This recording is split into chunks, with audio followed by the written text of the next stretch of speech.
Anyway. Also, for today's episode, since we weren't able to find younger podcasters to fill in for us, hotter podcasters, we're just going to have to be ourselves, but with our personality traits turned up to 30. And be running wherever we go. And running. I'm pretty sure we've all had our shticks up to 30 for at least 250 That's episodes true, at but this we point. really need to Flanderize this shit. So I think, does that mean instead of saying actual words and input about the episode, I should just be saying, like, dicks, fisting, dicks, every time? Like, Make it like Caleb, John what did you think about this movie? Dicks, balls, fisting, docking, fisting, dicks. Fisting. Yeah, that sounds about Perfect, right. nailed it. Okay. Excellent. Good, well I can do that, that's easy. All right, well. That's YouTube covered. What the hell are me and Ames? I'm just going to swear. Chris just goes, Oh! Whoa! I was going to say, Holy God, Chris good luck with that. Chris will be laughing really loudly and peeking the microphone even more often. And Ames is just... Look at the mess you made. I know, it's terrible.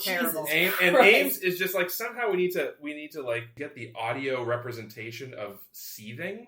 Just pure contempt. It's like, somehow we need to like, I don't know, we need like a heat sensor, like some kind of like a Geiger counter. I don't know. Somehow we need to extract Ames's unfiltered rage into an audio. I think that's what the red matter in this film is actually. Yeah, it's Ames listening to the podcast. Destroy this planet.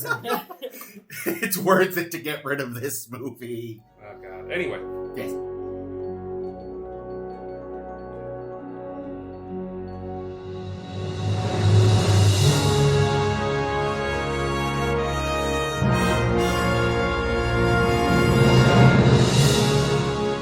Hello, everybody, and welcome to A Star Steer by a Star Trek podcast. And today is episode 366. Woo! And as you may have guessed by whatever joke Chris put in the intro, today... I don't think he's cut any of what we've said so Probably far. not. Today we are talking about Star Trek. My name is Jake, and joining me today are... Chair. Ames? Fisting. Excellent. Well, now I'm keeping at least a little of it for that to make sense. All of it. Yes. Including when we were turning the plants off. Mm-hmm. Yeah, we are talking about Star Trek today, and I, of course, refer to the 2009 J.J. Abrams directed, Alex Kurtzman written... And Roberto Orci. That's true. I really wanted to do is mark this as the official... Like, we had the end of the Berman era a couple weeks ago. Thank God. And now we have the start of the Kurtzman era. Although it's weird, because it's almost like a weird handoff, because he wrote it, but he's not fully in charge until we get to streaming. So that's true. It's an interesting... It does work as this weird transitional piece in that regard. Yeah, and like, speaking of weird transitional pieces, we have this movie... Yeah. Which bridges the gap between what will become the Kelvin verse. Between Star Trek and Star Wars. Between Star Trek Yeah. and So let's just quickly kind of go through it, I guess. We open this film with the action-packed sequence where the USS Kelvin is just out milling about in space, and there's a lightning storm in space, and a giant squid machine ship goes through it. And oh my God, it's the Scimitar, and it's the same shit we just did. But no, it's a different angry Romulan. This time... Also bald. They're all bald. Could you just say Romulan? Aren't they all angry? That's true. But yeah, so we're introduced to our Romulan villain, Nero, and he's out here, he's looking for Spock. And then the captain of the Kelvin, also bald. That's how I'm going to identify characters in this film. Bald or not. Bald asshole? That's a hate crime. So Captain Bald is there on the Kelvin. Captain Bald! And he's like, I never heard of this Spock guy. And Nero's like, well, get your ass over here. We're going to talk. And then he goes over there. He's like, tell me where Spock is. And Captain's like, I fucking don't know what you're talking about. And then he gets a spear through the heart and he gets terminated. Spear in my heart. Oh, no. Yeah, terminated was a word choice because that appears on the bridge of the Kelvin being like, status of captain. Yeah. Terminated. Yeah, not signal lost or something, just terminated. J.J. Abrams is a weird fucking guy. Anyway, so Nero then opens fire and just like totally wrecks the Kelvin, blows her up. George Kirk evacuates the ship he's taken over as captain since the other captain got terminated. He orders the evacuation, and his pregnant and currently whelping wife gives birth on a shuttle as... Currently whelping. That was for AIDS. I love that alliteration. That's beautiful. She pushes out a baby Jim Kirk on the way off the ship in the shuttle, and George Kirk wharfs the ship into the Scimitar, and then we play the music. Not a bad soundtrack in this, I'll say. So then we jump ahead 25 years to... No, we jump ahead like 10 years to baby Kirk. Oh, right. All the flashbacks. Yeah, scenes. like we get some like little like interspace scenes where it's like, okay, little Kirk he stole his stepdaddy's classic car and he drives it off a cliff, and and we get our first product placement. And we get some product placement. We get Nokia. Budweiser. We find out he loves the Beastie Boys. Classical music. But he does not love Intergalactic, because that actually mentions Spock in the lyrics. So that song doesn't exist in this timeline. Maybe they were just talking about Dr. Spock. Famously pinching people on the neck constantly. Yeah. But anyway... And they do call him Mr. Spock. So yeah, for no reason. Then that's just to show us that Kirk was a piece of shit kid. And then we get... And that his mom has terrible choices in second daddies. His stepdad I don't sounds know. like a dick We daddy. don't know. All we know is... He's like, if you fuck up my car, I'm going to kick your ass. That's true. You're right. Like the anger is justified. The threat of physical harm is not. You're right. That's correct. You don't warn them before you beat their really. Asses. You just go for it. Exactly. Greg Grunberg's appearance in this movie, cartoonish as hell. Oh yeah. Like the moment his voice is the one that pops up, I'm like, oh my god. See, if they really wanted to drive it home, they should have given little Kirk like a black eye to be like, oh, he must have given black guy.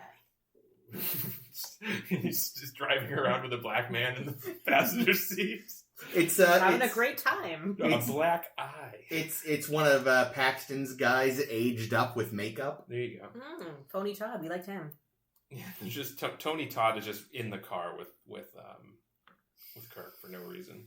And it's not explained. And then Kirk bails out of the car, and Tony Todd goes over the edge into Iowa's famous Grand Canyon. Right? Yeah, I don't know. Quarry. It was a quarry. It looked like they were like actively digging. Yeah. So they created a canyon. It's for the fun. dilithium mines of Rurapente. I thought the same thing. They did at least make it look like it was man-made, but still, it's just like. My first thought was, does Iowa even have a huge fucking gorge? And according to Google, nothing that deep now. But anyway, speaking of big fucking gorge.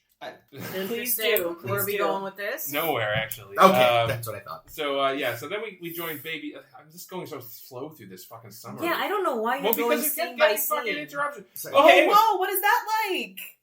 Oh... She looked meaningfully at Ames, who is often the victim of this, listeners. Anywho, radio. My question: Why are we going scene by scene? I don't know. I don't fucking know. I'm gonna just jump in. Also, I'm so glad that you didn't say. Speaking of big gorge, this is the last scene you kind of really need, which is Baby Spock gets bullied by some Vulcans. His version of chicken is "Don't talk bad about my mom." Yeah.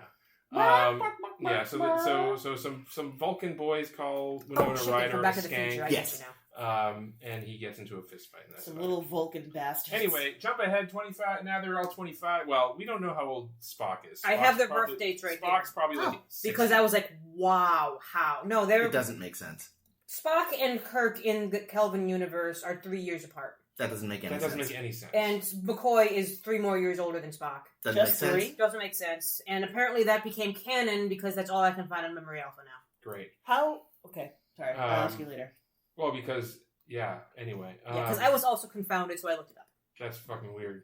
Yeah, okay. I'm just going to jump in then, and we'll just blast through the rest of this. So now it's 20... They're all, they're 25... Or Kirk's 25. He gets into a bar fight. Pike recruits him to Starfleet. He does the Kobayashi Maru. He almost gets in trouble for it. Then war was declared. And all the recruits get battlefield commissions and are sent to war, and they all get destroyed except the people in the Enterprise because Sulu doesn't know how to release the parking brake. Oh, that was cute. It was. And then we find that, oh no, it's the Scimitar again and Nero, and oh, he's actually trying to blow up Vulcan by drilling a big hole, and he's going to shoot this red matter into it, which is like this black hole juice. Ooh, So we try to defeat him, and we almost do, but we're just slightly too late, and he ends up destroying Vulcan. Winona Ryder's character gets killed, Spock gets a sad, and then he gets into a big fist fight with Kirk, leaves Kirk on an ice moon, on the ice moon Hoth. do what any captain should And then do. he has to run from a Wampa who then gets... But the fist fight's later. They don't do any punching. Kirk punches some security guys and Spock there's a big fist fight. punches him. There's always a fist fight. Yeah. Because everyone's so angry and fisty in this film. A lot of fisting. Fisting. I didn't mention the green girl, but Kirk was banging a green girl. Of course and she was a whore. Big time. Yep. And he used her, but I have a. But here's the thing: as we now know, she was actually in running that show. She.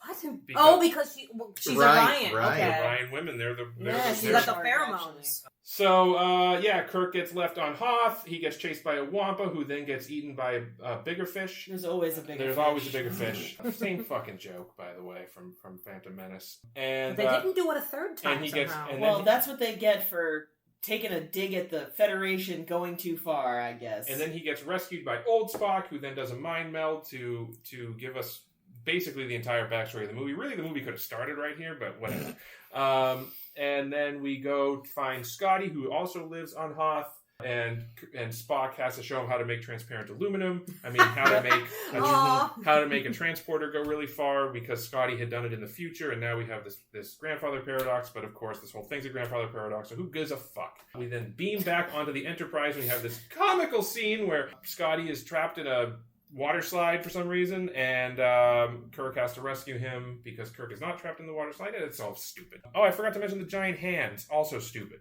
Oh my god. Giant hand. Oh yeah.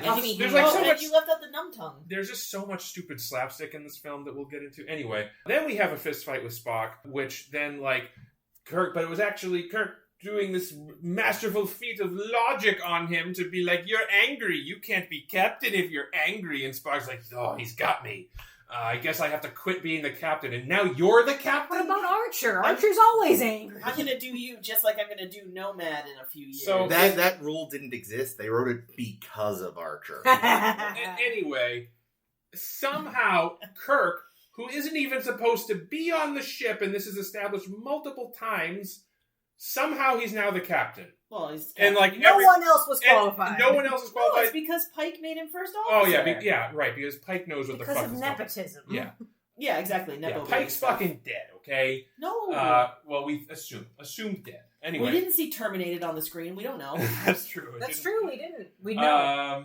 So anyway, Kirk not like then, fucking Orson. Jesus God. We then chase down Nero in his ship. And he's now going to attack Earth because why not? He pulls a RoboCop and shoots a laser beam into San Francisco Bay. Oh no, George and Gracie! Oh wait, they don't exist. Because of Trip.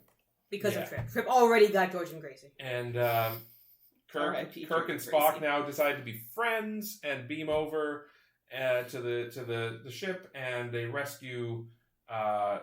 They rescue Pike. They steal back old Spock's ship that has the special black hole material, and then they wharf it into the scimitar and cause a black hole to form in the middle of the scimitar. So both Spock and Nero have this black hole material? No, Spock has it. Spock has it. Nero captured it. Nero captured it. Got it. Yes, thank you. And then they do this thing where Kirk's like, we'll save you," and Nero's like, "I'd rather eat shit than be saved by you." Well, I've got a package. And Kirk's like, "Okay." All right, and instead of just being like, "Okay, his ship's about to get smushed by the black hole in a millisecond anyway, let's just shoot him anyway." So then Kirk just shoots this defenseless man. But earlier, black holes sent you back in time, but now they destroy you? When it's in the middle of you, it kills you. Oh, sure. Because it's trying to send you to 3 times at once. There you go. Oh, is and that what doesn't it was? work. Sure. Shrug. So then, I'll accept that. So then Cadet Kirk gets officially promoted to captain of the Enterprise, because that's a thing. And accommodation. And a blowjob. And then Spock is like, "I'm going to be your first officer." Cool. And he's like, "Yeah, sure." Oh, and then we see old Spock and young Spock meet. And, that was cute. And it's cute. And, they had good chemistry with himself. And Yeah, that's about it. Oh, and because Star Trek, Captain Pike is in a wheelchair, but doesn't have face melting disease, so And he can still speak. So, but they had to put him in a wheelchair to be like, remember this, guys? Oh my god, this whole movie is just remember this, guys. Yeah.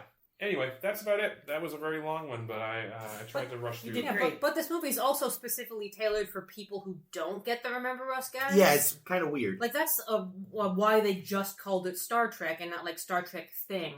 Star Trek Nero, this guy. So that newer fans, because they were just desperate for any fucking fans they could get. And it was the hint that, look, you won't need any prior knowledge. It's just Star Trek. It's new. It's for you guys. Star Trek is for everyone kind of thing. Yeah, I mean, so between the end of Enterprise and this film would have been, 4 years-ish? Yeah. Is that the longest drought of Star Trek to that point? Since TNG started, yeah. Yeah, because everything else overlapped. Yeah, I think between TAS and TNG there was a big... Well, there was a bunch of movies. But the movies, that's true. So, 78 was the motion picture, right? 79. Or 79, okay. So, yeah, maybe been between TAS and okay, I think picture. That may have been a similar gap. So, people... there was a big gap between Star Trek content. It's funny to think of 4 years as a big gap, too. Especially since that's how long it takes to make a movie. Yeah. I guess they had approached Abrams and friends because they had just gotten off of Mission Impossible 3 and they were the new big thing. Yeah. With this movie pretty early, but it just takes that long to put a movie together. No, that is true. Oh god, I wrote this down. Hang on. Let me remove this cat. Oh. Even though he loves sitting on notes. Boop, boop, boop. Following the critical and commercial failure of Star Trek Nemesis and the cancellation of Star Trek Enterprise, the franchise's executive producer Rick Berman and screenwriter Eric Jendresen were shot into the sun. Wrote an unproduced film titled Star Trek The Beginning, didn't end up happening, which would have taken place right after Enterprise. I'm sure it would have been garbage. Yeah, they're talking about doing that again. No. Set around the Enterprise era movie. I don't know. If they bring back Trenier, undo the stupid death, I'd be fine. I was just gonna say, if they can find a way to bring Trip back to life, I'm alright with it. Well, again, you just say that episode didn't happen, which I am 1,000% couldn't here be for. Trenier, because he's old as shit. Well, okay, so you said he's it. still hot. You said it 20 years after Enterprise, so he is appropriate. Yes, please. Fair enough. But yeah, I don't know. So yeah, this movie, they call it a soft reboot today. I feel like it's really a hard reboot, and it's a medium well reboot. Tying it back to the quote unquote prime universe timeline, whatever, with the Spock connection, really just seemed unnecessary. I know that they wanted to get Nimoy in, and I'm glad they did, because it's always nice to see Nimoy doing stuff, but it just doesn't make sense. I find that element kind of clever because it means that they're not bound by canon. Yeah. Which I think nerds would have rebelled. Look, the nerds were rebelling anyway with the you just undid all the canon. It's no, your canon still exists. This is a new timeline. Come on, people. Did you not see parallels? This is just one of those. Yeah, seriously. Have you not seen Back to the Future? So I think they the idea to make this kind of this soft to hard, medium well reboot. Soft to hard. Oh god, like fucking Chris Pine. 0.4 seconds. Hey-o. Was a good idea because it let them kind of open up the world in a new and different way. Well, I think too, what I'll give it is it's really interesting. You're a science fiction franchise, so the fact that you are a reboot is the story because you can do that. Yeah. You don't just say, fuck it, this is just a new timeline, it's understood. It's literally the story is, we've created a whole new timeline. We have theoretically, not that it actually has happened, but we have theoretically stripped characters' plot armor. Anything could happen to anybody. I mean, it won't, but... well, and if it does, we can just rewrite it in the next movie anyway. Mm. So that, I think, is an interesting use of the format as a reboot. Yeah, and Nimoy is good, and I guess he and Quinto got along, which was fucking adorable. Yeah, I like that. I like them.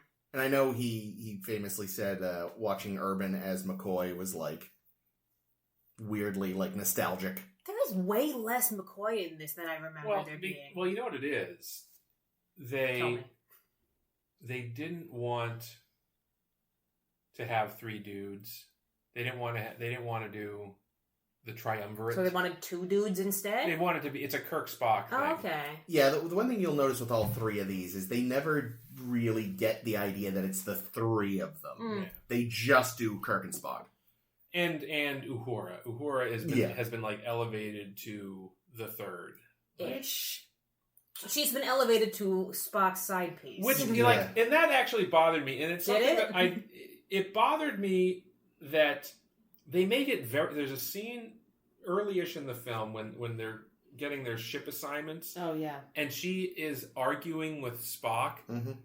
Spock! And she's basically saying, why do you think I've been sleeping with you? Because Yikes. I expected to be put on the Enterprise, and now you're putting me on this other ship, you son of a bitch.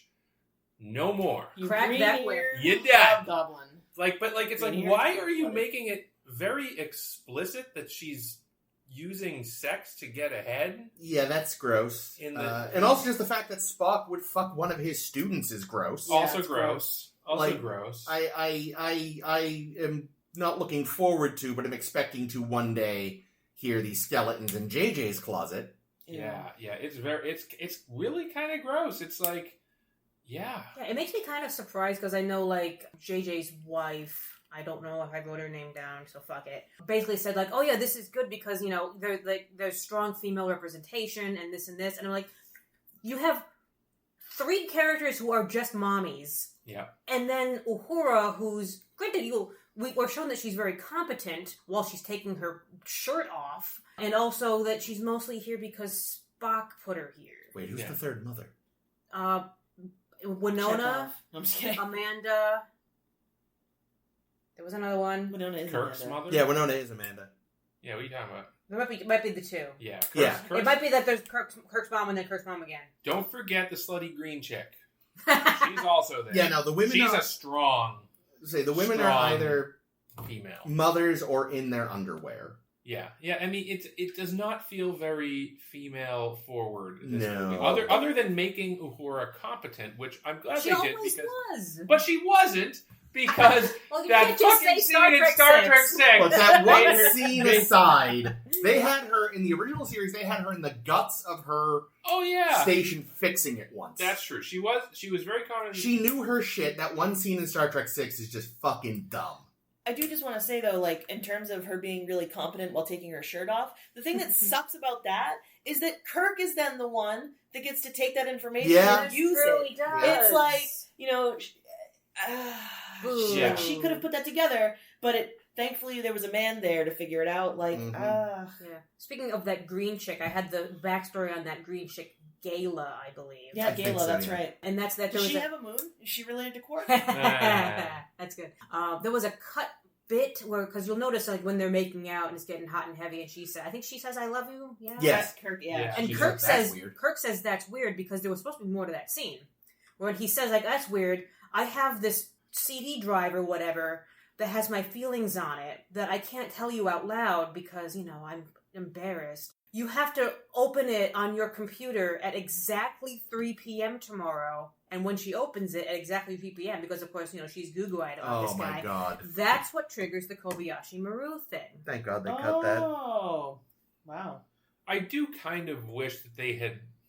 The Kobayashi Maru irritated me in this because... For a couple of reasons. So, we know from Wrath of Khan that Kirk reprograms the simulator to make it possible to win, which I had always assumed just meant that, like, it just tilted it ever so slightly in his favor. Yeah.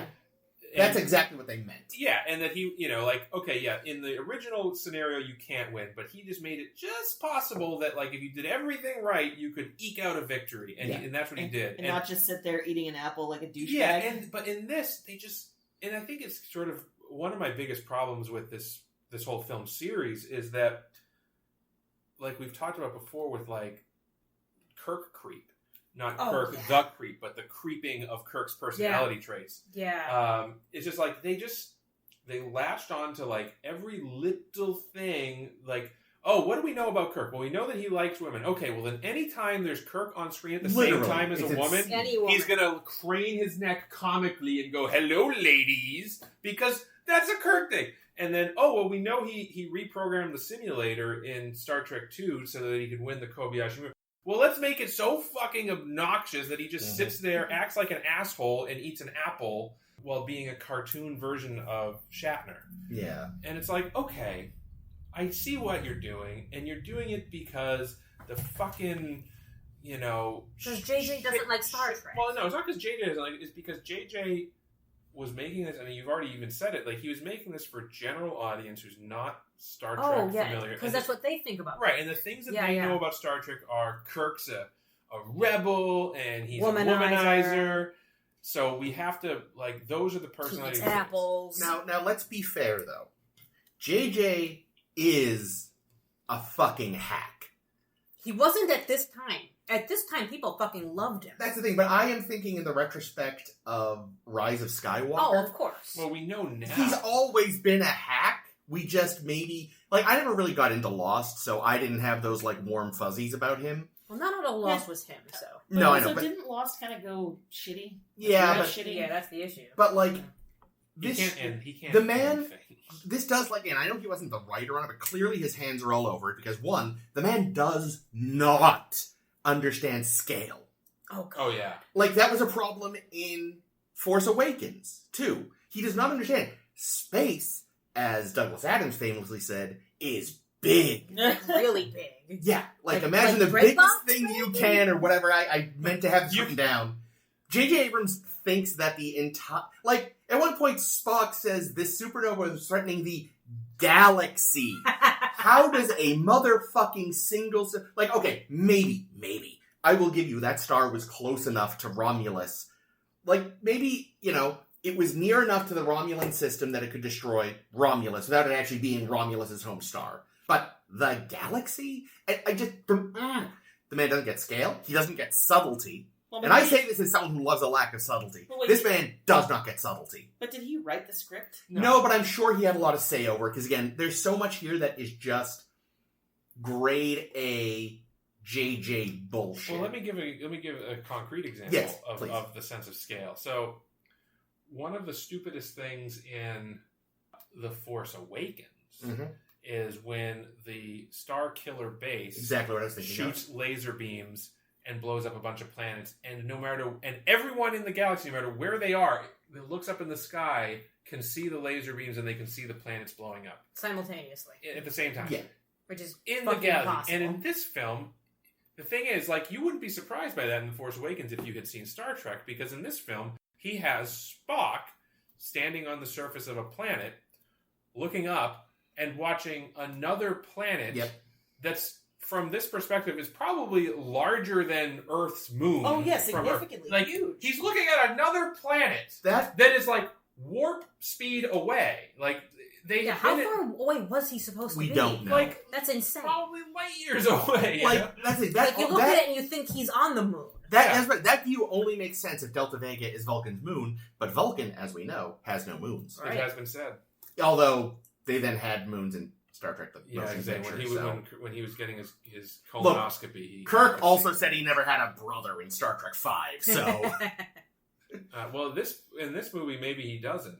There was some deleted footage or something somewhere. The kid he blows past in the car is his brother. Oh, really? Yeah. Yeah, they changed it, I guess. Yeah. There was supposed to be like a whole scene with brother, but they decided, fuck this, we'll just make it a friend of his, so when he yells like, hey Johnny, look at this, I'm in a thing. They decided to change it so that it wouldn't be explicitly brother anymore. They also cut out the fact that Nero wasn't just sitting with his thumb up his ass for 25 years, but was captured by the Klingons. Yeah, and he was on Neuropente for 25 years. Oh, yeah. So and that's why he blew up some Klingon shit. Yeah, I think they got maybe him, but not his crew or something. I don't know. But we're gonna bust him out though, and that's they do mention it's still there's remnants in the film of like the Romulan transmissions about a Klingon armada. That's what Uhura heard about the Klingon armada getting blown up. Mm-hmm. So yeah, that was where he was for most of that 25 years. Oh. Which it doesn't add or detract anything. No. Yeah, no, you're like because if he knew he had to wait for Spock, like what's he gonna do? He's gonna do something for 25 years, even if it's just mine. Here, I got a nerd complaint for you. How does anybody, for that matter, know that Nero is a Romulan? I thought of that. It's just our first contact now with Romulans. Well, it's not our first. It's our first visual contact. Yeah, it's the equivalent of Balance of Terror. Right. Yeah. But in Balance of Terror, they already knew they were Romulans because it was a Romulan ship. Okay. I mean, if you've picked up transmissions and you've heard, you're like, okay, that's the Romulan language, so they're Romulans. Like, yes, definitely. The captain, again, but this would have confused general audiences. If when the captain walked in and went, wait a minute, you're Vulcans? They're like, no, oh, right, you don't know yet. Mm. But yeah, again, you can... But that's a nerd complaint. I'm not actually making that complaint because that's a stupid I complaint. definitely thought it, though. I was like, he should be shocked that these guys are Romulans. Yeah, but... I read that they made all the Romulans bald so that they wouldn't be confused for Vulcans, so that the audience would have a visual distinction and not get confused. They could have just given them huge shoulder pads. Right? Or, I don't know, just different haircuts. There's no rule that says they have to have a bowl cut. Mm-hmm. The haircuts in this were terrible. Well, these are minors. Yeah, I mean, I didn't think of that. If you're in grit all day, maybe you just that way you can wash your hair. I did like the big chompy scar on Nero's head. That was fun. Yeah. Which he didn't have beginnings. That happened sometime during the 25-year gap. Oh, that's funny. He has both his ears intact and doesn't have the scar. Oh, that's great. Good for him. So that happened sometime. Something bit him in the head. And that's probably a Targ. So, okay, I've been bitching a lot. I'm going to backtrack a little. I definitely went into this thinking, oh god, I really hated Enterprise on the heels of better Star Trek. I'm probably going to hate this. It's fucking dumb. Mm-hmm. And there's a lot of problems with the, female representation, obviously, and all that. Oh, they don't get sleeves. Nope, that'll happen in 3. Fuck them. But I will say that if you can turn your brain the fuck off, it's still entertaining, which is more than I can say for Enterprise. Yeah. I'd agree with that. And Jake did mention this a little earlier. Some of my favorite Star Trek film music. The theme he's written for this... I don't remember any of it, so... At the very least, the theme I adore. It's up there for me, like, my top 3, like, pieces of Star Trek movie music in no particular order. Well, some order. I would say Rathacon theme is still tops. Ilya's theme from Star Trek The Motion Picture. And the Jacquino, I don't know if I'm pronouncing his name right, theme. It was originally, like, just... he uses it in all 3. The, like... It becomes the theme of the Kelvin timeline, and I love it. It's a great... That is... You're doing disrespect, sir, to First Contact, because that is... that has some very good music, don't get me wrong, but my top 3 have got to be those 3. Yeah, I mean, I like the soundtrack in this, the theme that they came up with here, it's pretty good. I like even, especially when the opening, like... It makes no sense that there's so much naval shit in Star Trek, but there is. And I really like the little bells, which feel very much like something at a dock that it opens with, and all that. I liked during some of the really heavy action scenes that they had choir singing, doing the yeah. But they were going it was minor keyed down, and it was I will say, it's great. Being a big TOS nerd, first seeing this in theaters. Having over the closing credits just the original theme blasting through a Dolby sound system by a full fucking orchestra, that was cool. Mm. And actually, I thought the use of that sort of gentler music when the Kelvin was in its death spin was a nice touch. Mm. Oh, so sad. Yeah, that scene still is very good. That's a great scene. Yeah, and overall, I would say I think that this is a pretty solid action sci-fi movie. The thing is, I feel like that's the way the summary went makes sense, because there's kind of all this setup and story for a couple of scenes, and then it's just action for the last hour. Oh yeah, sprinting, everywhere you go. Yeah. You mentioned that, That's the thing, there's this... We've never seen them walk in one of those corridors. The things that I don't like about this movie, I would say, are the way that they did the characters. It's very hit or miss for me. Mm-hmm. Really? Yeah. Who are the hits and who are the misses? I think Kirk, if they were going for a... unlikable bitch. Well, if they were going for, we want to see what the original series version of Kirk, we want to see him a little earlier in his career. But without, the sanity that his father must have brought him. Yeah, I don't know. I think they failed. I think they just made a cartoon version of Kirk. Yeah. And this is not a criticism of Chris Pine. I thought he did fine with it. I just think that the way it was written was very much as a cartoon version of Kirk. Yeah, little nepo baby brat. He was doing exactly what the script asked him to. Yeah. Yep.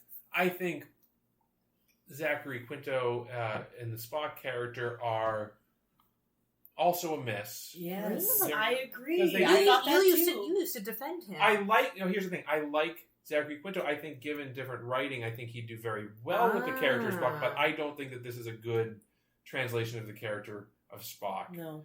Especially since, like with Kirk, you could always say, okay, well, he was raised by his stepdad and his mom, so he didn't have the influence of his dad, so maybe that explains some of his personality differences, but Spock should have been raised more or less the same as he was. Why is everyone else like? You can understand why Kirk is different because his life would have been entirely a different upbringing. Why is everyone else so wildly different? Yeah. Like Scotty's just a fucking madman. Yeah, Scotty. He's absolutely insane. That tracks. Don't leave him alone with women. I would say the hits for me, or maybe not even the hits, but the ones that I think are less bothersome to me are.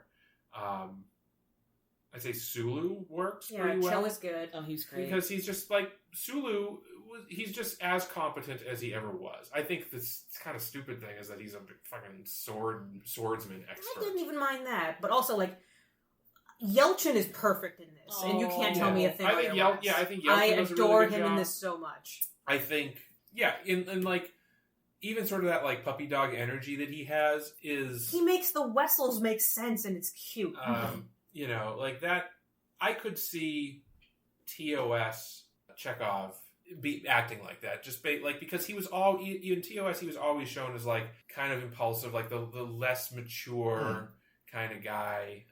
It's not a huge stretch to picture him running through the hall yelling, "I can do it." Yeah, exactly. I can do it. In Russia, we can do it. With his bad wig flying off. Yeah, so I would say that probably for me, the two... we didn't get enough of him, but I think the Bones character seems pretty close to what I would expect. Except for the nickname. I can't stand the nickname scene. That, JJ, hi, you listening, you fucking idiot? Bones is a play on sawbones, an old term, like slang term for doctors. Everyone has always known this. You didn't need to add this angle. Why do you hate women, JJ? I mean, yes, I know the idea that McCoy was divorced was actually something they had in the back of their mind for all of TOS. It just never got canonized. But, like, I don't know, my wife took everything from me in the divorce. Like, what? Who hurt you, JJ? She took the whole planet, yeah. Chris. But yeah, that's not... He's called Bones because sawbones, you fucking moron. Oh, well, here's the thing. I love when Chris talks directly to the microphone. I'm gonna do a little rewrite? Not a rewrite. No. I love when you rewrite. I'm gonna do a time warp. I'm gonna use my crystal ball, and I'm gonna give us a direct view into the writing room when they were writing this scene. And they said, "Okay, we're gonna introduce the McCoy character, and he's gonna meet Kirk on this shuttle, and they're gonna become fast friends." Okay, great. Who's McCoy? McCoy from the original series. Was he the Asian guy? No, that was Sulu. McCoy. Bones. Oh, right. Bones. Right, because he's always saying bones. Okay. Oh, and make a note. Later in the film, we need to have him go bones. Anyway. Okay. So, but you're gonna call him McCoy. Why don't we just call him Bones? I said, well, because Bones is his nickname. Oh, it's his nickname. Well, the audience isn't going to get that. They're as stupid as I am. So, we're going to have to make sure that during this scene, when he's introduced, that we mention that his nickname is Bones. Well, he's not going to introduce himself to Kirk and say, "Oh, everyone calls me Bones," because nobody calls him Bones. So, because it's Kirk's nickname. Maybe he's just trying to make it happen, Maybe he's like, all my friends back on Earth call me that. Bones. Okay, that actually explains something to me, because it is kind of weird that like, Kirk and McCoy are palling around this whole time. In this movie? Has got the boobs, in this movie, yeah. Well, it's like, I don't know. It's just like, why do they become fast friends? Like, we don't. There's no reason. We don't Because see they're it. sitting They next sit to next each to each other. other. They sit next to each other, and that's how JJ met his best friend in first grade. And they pass the booze. But also, I guess Grunberg? you could argue that it's like they both sit next to each other, and they're clearly the only two that maybe don't belong. Like, everyone else is in, like, a neat little cadet uniform. They're very stiff and firm. Like, Kirk just is still hungover, and Bones is still... They're both alcoholics. There you go. That's what it is. They just like to sneak booze together. Maybe And there's no Scotty here, so that makes sense, Yeah. because otherwise Bones is usually drinking with Scotty. Yeah. But here's the thing. I think I know why the real reason they're friends is because McCoy finally convinced somebody to call him Bones. He's been trying to make it happen Yeah. all these years. It's No. actually... Fetch. That's the next. That's the next thing. I just remembered this now. Years ago, I read a Star Trek novel, and it was one of the ones... They had this whole, like, miniseries set between the end of TOS and TMP. So not everyone's necessarily together. But Kirk actually meets somebody else who calls their physician friend Bones. Cute. In, like, an acknowledgement of the fact that, yeah, this is sort of an old doctor nickname. And he's taken aback for a second. Like, what? Oh, right. I thought I was the clever one. Yeah. You know what would have been nice, maybe, for this film? Because they kind of screwed over, in my opinion, they screwed over their female characters. Very. It would have been nice to see number one. Because it is Pike's ship, right? Like, look, they had to, like... Do you know how hard it was to explain the concept of Pike to JJ? right, fair. Like... We get a verbal mention of Chapel. Which I don't think I ever noticed before this watch. Yeah, me too. Yeah. I think in the next film they imply her and Kirk had a fling and she's gone now, but I might be making that up. Man. I don't know. I've literally not Kirk is a seen jerk. The Kirk character in this film, I think that's the worst one for me.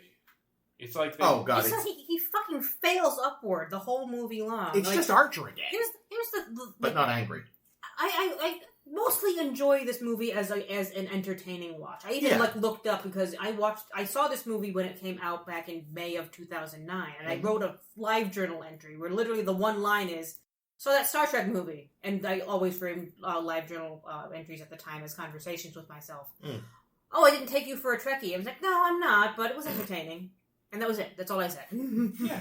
And then 7 years later, your asshole friend said, "Hey, Yeah, do you want to be a Trekkie for the rest of your life now? Thank you, Chris. you're welcome." Where was I going with this? Oh, yeah, so the thing now, looking back, with all the context in mind, it is a stretch and a half that every single character except Chekhov, who was the only one who was where he was supposed to be from the start, got basically promoted into their jobs because of this crisis. Uhura wasn't supposed to be there, except the communications officer didn't speak Romulan. Spock was the just a Vulcan who happened to be around and who liked making tests. Well, yeah, he was also just like a teacher at the academy. Yeah, I assume. yeah. I don't know why he was in charge of anything, except that he was in Pike's field of view. Well, I think the idea was, like, he was going to go with Pike once the Enterprise launched. Like, that did seem to always be the idea. But as his second in command? I think so. That's kind of insane. Because the thing is, like, again, if he was the age he's supposed to be, it would make more sense. Right. But it's not necessarily uncommon, at least in the world of Star Trek. I don't know about the real world, but, like, because I think even Kirk in the original timeline, like, he graduated, but then taught for a while. He didn't go straight into space, or But he he's went only into space 3 and years came back. older than Kirk. Yeah, that's the thing. But also, I don't know if Kirk entered Academy late because he was busy he rebelling did, so yeah. He much. entered at 25. Yeah, he started late, but the ages don't make sense. No, the ages don't make sense. McCoy is only 6 years older than everyone, and he's apparently a cadet? Question marks. Well, because he joined late because of the divorce. Because of the wife. But also, he only becomes CMO because their CMO dies. Yeah. It's very Sulu, Voyager. Sulu only Yeah, pops I was in just because thinking their that. pilot has lungworm. Yep. So I thought it was in this, but I guess it's not. But I feel like in some Star Trek thing somewhere, they do say or imply heavily that there is a quote-unquote correct timeline, and that every other timeline tries to bend towards that as best it can. Oh, like in-world timeline. Yeah. Not a timeline the writers are making. Yeah, no. In universe, I swear Like at some point there is a force that is guiding them towards like fixing it. Yeah, that, like, basically the prime timeline is actually quote-unquote right. And that and that's why, like, even though it doesn't always make sense, like, almost always the same people are there in the Mirror Universe. And the Kelvin timeline, all these people who shouldn't have gotten together did. Like... on the same fucking day. Yeah. Son of a bitch. Yeah, like that when the universe breaks, there's some ineffable something. Maybe the Q continuum. It's the trying to make it happen. The chase people. Yes, it's something. It's... Again, I swear they say that in something. I thought it was this, but...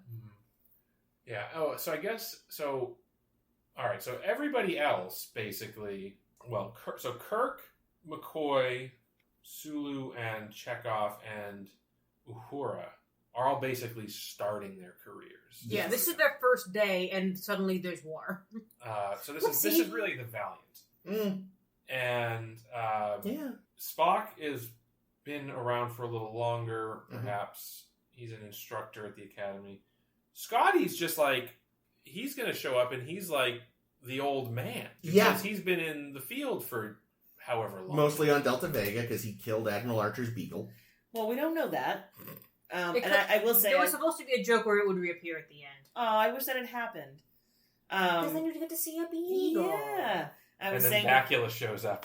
Oh, give me my dog! It can't be the same Archer. That's what Chris said. It's gotta be a descendant of Archer, and they just always, like, bred beagles or something. Like the Queen and the Corgis. Yeah. She was one person who had a lot of Corgis. Yeah, but if she lived forever. If she passed the interest onto her youth... someone's gotta adopt all these Corgis it could still be Bacula, though. It could just be... Oh God, playing his because that's morphed in with his grandfather. That is very common in Star Trek, where everyone plays the ancestor. Weirdly, though, it was actually instead it's Brent Spiner playing different Archer. Yay! I would enjoy that. Jeffrey Combs. Archer Noonien Singh. Oh, Jeffrey Combs, that's a good one. Oh man, they could have got Jeffrey Combs in any of these. He movies. should have been Engineer Olsen. Yeah, what the fuck is Engineer Olsen's deal? Dude, so he's dead as fuck, first of all. He's an idiot. So the guy that died. The third guy who was skydiving. Oh, yeah. Who failed utterly. So open your chute. No, it's fine. When we saw... no. When we saw this movie, we saw it was that Malcolm? Was that a descendant of Malcolm? I was thinking that, because he brought bombs, was English, and kind of stupid. And obviously had a death wish. Yeah. So when we saw this movie in theaters, we saw it with our roommate at the time. Oh, you're telling this story again. Oh, I've told it before? Oh, many times. Oh, well, I'm telling it again because now we're actually relevant.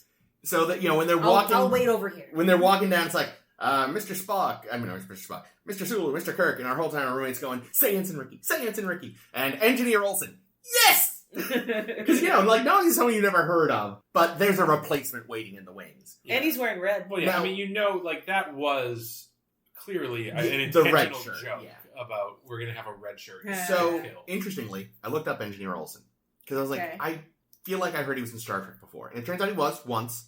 He was a random fucking Cardassian in the DS9 finale.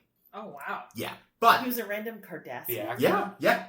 Sorry. Yeah, not the I actor. thought you meant the character. I was like, how the fuck do you have an Olsen as a Cardassian? Actor was a random Cardassian on his father's side. They should have name dropped just some random red shirt for TOS. Should have been Argyle. So actually, Cupcake is a random TOS red shirt. Oh, he's one of the ones killed by a poison dart plant in that one episode. Wait, did we get his actual name? On Memory Alpha. Oh. But it is supposed to be novelization or something. Probably, yeah. But I looked up Engineer Olsen, who it turns out has done a lot of voice work, including on several Star Trek video games. But, and this is really mostly of interest for Caitlin and frequent collaborator Liz, Engineer Olsen's actor is named Greg Ellis and is the voice of Cullen in the Dragon Age series. Neat. A question about that scene. So they're asking, who in shouting distance has advanced hand-to-hand combat? Yeah. These are all people who just got out of the academy. True. They should all have hand-to-hand combat experience. Oh, but he said advanced. He meant who has a telescopic sword. Cute. Yeah, I thought the sword thing was kind of stupid. Again, they had guns! They went down there with guns! Kirk threw his off a fucking roof, because he did that at least 2 or 3 times in this movie, is throw his gun off a fucking shelf. But they had fucking guns. To again quote our old roommate, he meant space fencing. That was the story I thought you were going to tell. That one you told many times. Kirk did not chop. No, that's true. There was no Kirk chop, which would have, I think, would have been like an eye rolly, but also that's funny. There's a great joke that Keith DeCandido makes in his review, and that's that not once in this movie does Kirk win a fist fight. He gets his ass handed to him. Because he's not chopping. Over and over and over again. Because he doesn't have the chop technique. And I find that hilarious. Does he chop by the next movie? I don't know. If maybe he Guess goes, we're gonna maybe find out, he huh? gets trained. Maybe he gets his advanced hand-to-hand combat training, which is all about chopping. That's the advanced level, yeah. Yeah. Well, that's why Sewell had a sword, the ultimate chopper. Yeah, it's true. Yeah, the hand-to-hand fight on the drill bit or whatever was just kind of stupid. I say during a lot of the fight, that is when I looked up Colin, who, by the way, I meant to mention, Caitlin, for you, he was also the voice of Kate Sith in Advent Children and Dirge of Cerberus. Oh, What no. are So- these things that your name just That's saying Final words. Fantasy VII stuff. Yeah. Wow. So Just yeah. making shit up. Yeah. Or someone on the IMDb, which admittedly is possible. It is user tweaked it. Yeah, the fight was like, yeah, fine, whatever. The fight on the Narada, fine, whatever. I hate the Narada as a It's ship. stupid looking. It's It's so impractical. It's a mining ship. A mining ship should be especially practical. It makes no fucking Like, sense. if you wanted it to look like that, JJ, Which he did. what you should have done Speaking directly to you again, JJ. is when it JJ is first here with us. shows up, it's just a big fucking boxy ass ship. It can still be way more powerful than the Kelvin because it's from, 150 fucking years in the future. And then what you could imply is that over the course of the next 25 years, they kind of kit bashed it. So then, yes, by the story, it looks like your big, ugly, pointy squid monster that you just had to have, you weird fuck. Yeah, it does doesn't love look. a That's not a very monster. practical Does he? mining ship, is it? Does. No. Especially like when the whole interior is basically hollow and just catwalks with no railings. Yeah, like, what? Yeah. What, JJ? What? Yeah. Romulans are nuts. Wasn't there a lot of water in one of the rooms also? Yes, for no What reason. the fuck was that? I about? assumed the Narada? slugs were being... Yeah, where he had Pike captive. Oh, I gross. assumed he was breeding the slugs there, maybe. Side note, did the slugs ever bear any fruit? Nope. Or was it just... Well, that's fucking stupid. Well, actually, I guess maybe that's how they got to Earth without getting intercepted. Yeah, they knew the password Oh, I see. to Earth's no. Were they like a no-go zone? truth solvent that they? Yeah, it was Yeah. it was just the con bugs, Yeah, Oh, but yeah. But a it went in his different mouth way. instead of his ear. Yeah. Which probably is slightly more... Maybe, Plus- yeah. Unless it How had does like... it taste? But how did it get into your head? It had to like burrow into his It cut through something. throat or something. That's Gross. It's really disgusting. gross. Yeah, don't think about Well, it. maybe that's why he's paralyzed now. Well, the thing is, he's not actually in the next film. Yeah, He does walk. He's just does in he? shock. He's This is just a shock he's blanket. just temporarily injured. Well, even so, They couldn't even I'm commit sure, to the like bit. other than barrel-related injuries, most spinal cord injuries are probably repairable by this time. Fair. Anyway, The Narada only exists to be a big fighty place. Also, I can help but think, not that JJ knows this, but it's like you're creating a bunch of black holes. Really, it's a double black hole because it's a Romulan ship, which means it is powered by a microsingularity. Because their ships don't make sense, or their power source. so they doesn't just make have. So sense. yeah, red matter is just the gas that they use to get around. Speaking of red matter, What a stupid thing. no, well, I get it. You're like, all right, we want to keep a star from going supernova. What if we just black hole it? Crazy, but okay. You need to do this to one hole, the Vulcans. Why did you make so much red matter when apparently all it takes is a drop? Do you know how much of a pain in the ass it is to cut down the recipe for red matter? There it is. Whoa! Complete withdrawal. Wow! Nailed What it. happened to Good. Chris? I win. Well, I know it's a joke, but even if it is that's the batch size for red matter. You don't need to bring the whole. You don't need to fucking- bring the whole thing in your little ship, What, are especially. you gonna leave it on your planet where it could fucking eat your planet? I would want it in a ship away from my planet at all times. That's How do you the only way to dispose of red matter safely would be to throw it into another black hole, That's right. and then you get a super black hole. But sometimes they're time travel devices, these black holes. True. And sometimes they're not. But Well, yeah, that's sometimes the those thing. black holes have fucking aliens in them, guys. Yeah. We The can't- science here too. Let's talk about Oh, black God, holes for a don't. second because they're not. They call it a black hole. It's because not. It's a Because the wormhole. audience is stupid, but it's obviously a wormhole. Yeah. I think audiences understand wormhole though as a concept. I think so. At this point, I think the black hole just sounds more sciencey. But this was 15 years ago. I mean, did we know it by then? I did actually like the effect when Vulcan collapsed and it just disappeared. I thought, because in a movie it subverted my expectations. I thought in a movie you expect it's gonna collapse and then boom and then it's gonna explode, like an explode type thing. But no, it just collapsed and vanished, which I thought was cool. Which, if you did open a black hole in the heart of a planet, theoretically is probably what would happen. Yeah, I guess so. I don't know. I actually, to that, I did like that there were a few times where we went out into space and there was no fucking sound. Yes. That was good. And actually, the opening... When they were doing their fall, too. That space fall thing, space dive. But it's especially in the opening when that poor woman gets sucked into space. Yeah. You're like... Yeah, because you're expecting when she's obviously going to smash into whatever obstacle was in the way, there's going to be a doing sound, but there's nothing because it's space, and it's like, that's good. It's holy shit! I see what you did there. You actually paid attention to space. Speaking of the skydive, Mm-hmm. how pissed do you think Shatner was when he watched this film? I was thinking it. God fucking shit! Do you want the Shatner stories? Oh no! Oh, did he? I bet he was pissed that he wasn't in this movie. He was pissed he wasn't in this movie because I guess they wanted to write him a bit as kind of just a bone to toss to Shatner, where I guess Spock would be talking to Spock or some shit, or Kirk or somebody. And then Shatner shows up in a doorway, with a sheet pulled up around his man titties, and is like, Spock, come back to bed. Oh, no. Sadly. Sadly, no. But then Spock, Kirk would say something, and Spock would be like, oh, that's not what future you likes to say. And he'd whip out, almost like the Tasha Yar memento that Data has. Just whip out a little hollow of Shatner saying something, his birthday card. Hey, Spocky, happy birthday. This is what you always say in the future. And he goes, what's wrong with my hair in the future? Yikes. But Shatner didn't want to do a tiny cameo like that. If he was in the movie, he said he wanted to be a major role, at least equal to Nimoy, because that was always what was in their contracts.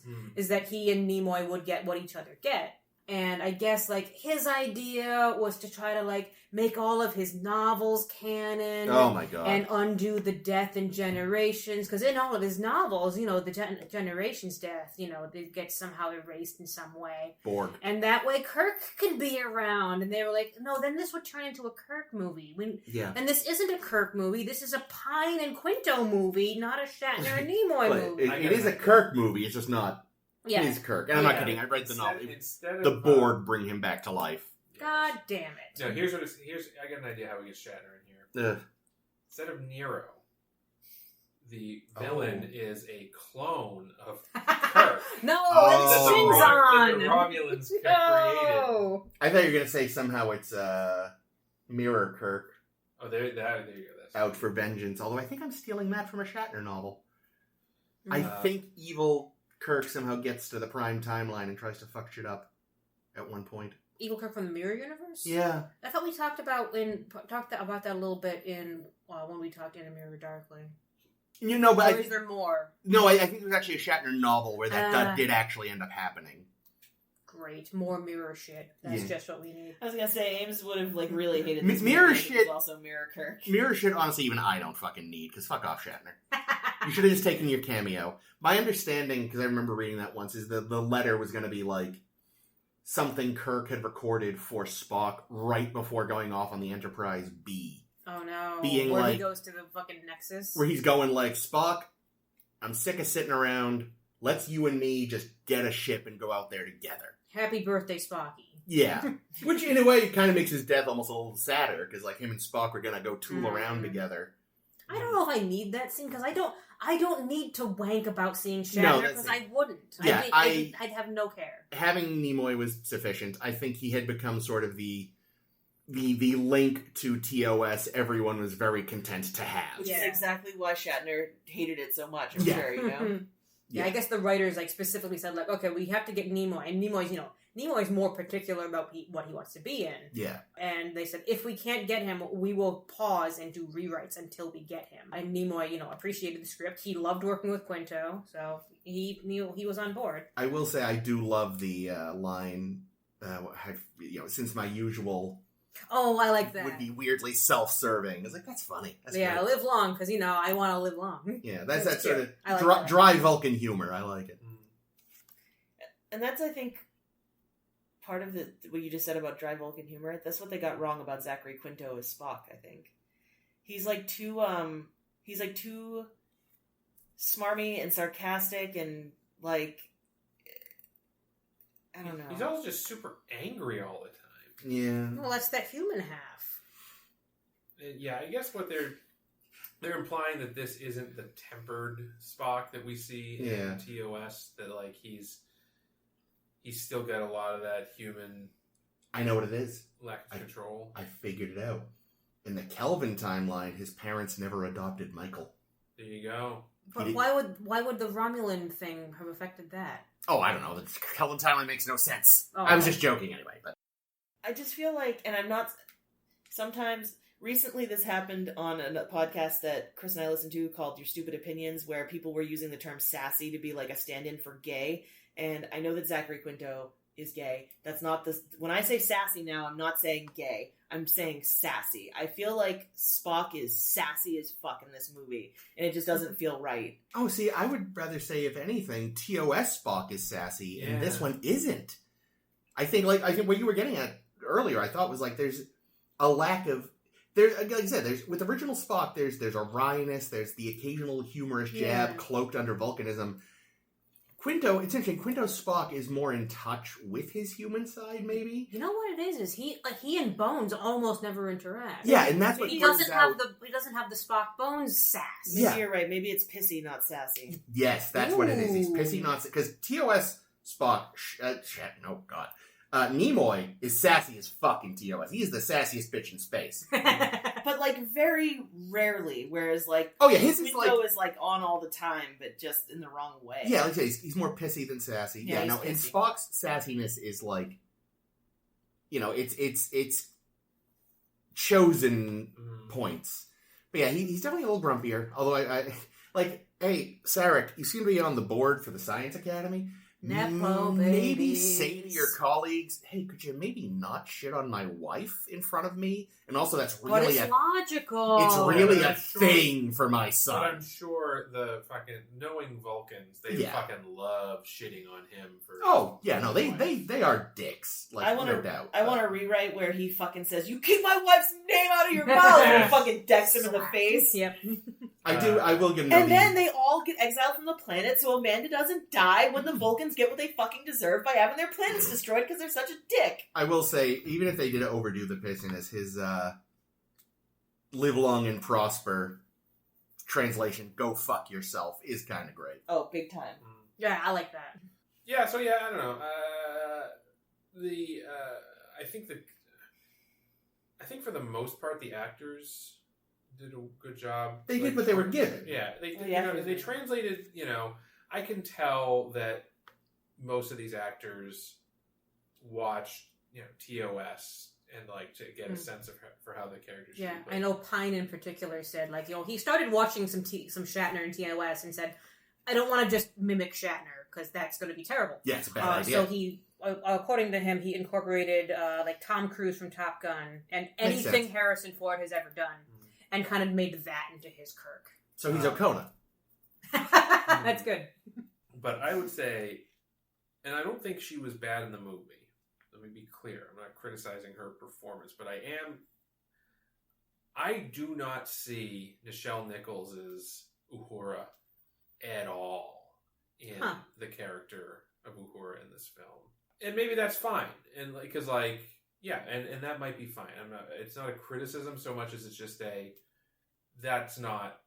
I don't see those characters being the same character. And I'll extend that and I'll say that I don't see any of James Doohan's Scotty in Simon Pegg's performance. And that's just Simon Pegg. And I like Simon Pegg, and I like Simon Pegg in this film.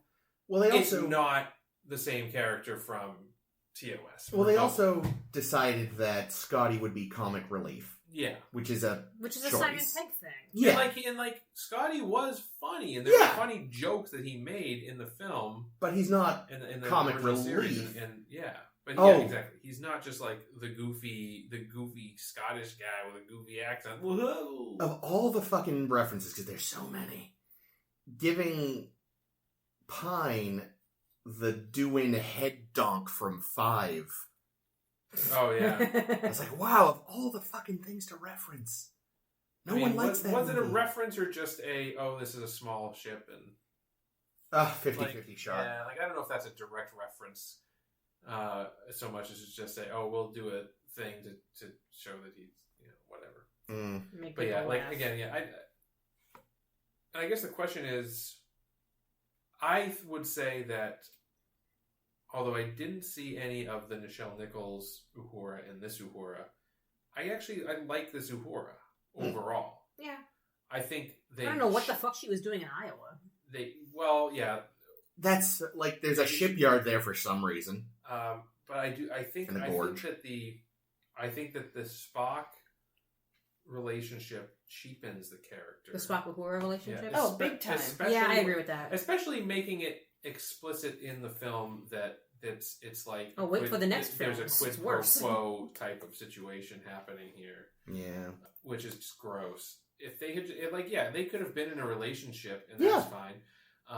It's a little odd, but especially because he was her teacher. Yeah. Yeah, it's kind of gross. But yeah. Like, I also think it's strange that in TOS, it was really Chapel who had the hot. But then you need another woman actor, and you That's can't true. do that. And they were Yeah, you got one. What the fuck you want? you get the one, and that's what you get. Mm. And there were definitely like those hints early in season 1 of Uhura kind of being like, "Oh, Spock, are you gonna notice me today?" I like how you play your lute, Spock. Yeah.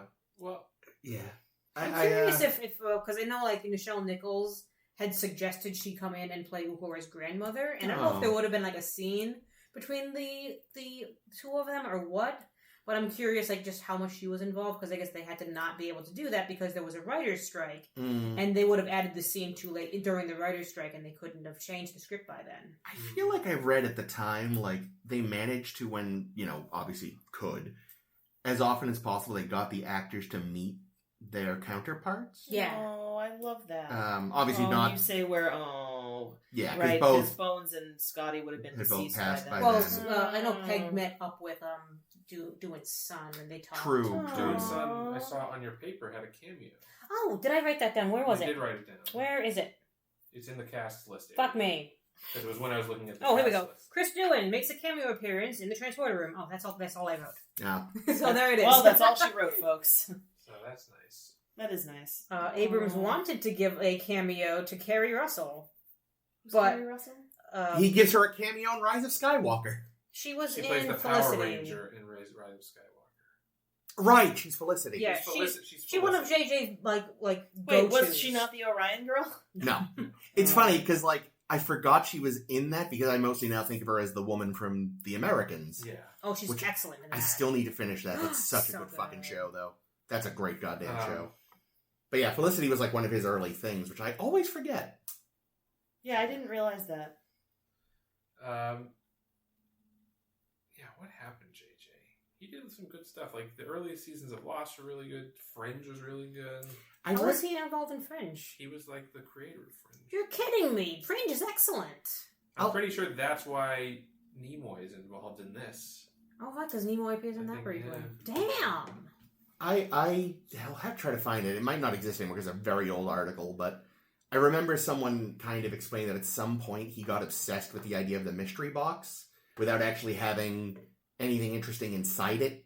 Yeah. Which we kind of see a lot in the next film, where they tried to pretend we didn't know who Cumberbatch was going to be. Oh my fucking god. Yeah. Well, That's next We'll week. discuss that. That's next week. Wait for next week. Um, My favoriteest note that I wrote down, and this is hilarious.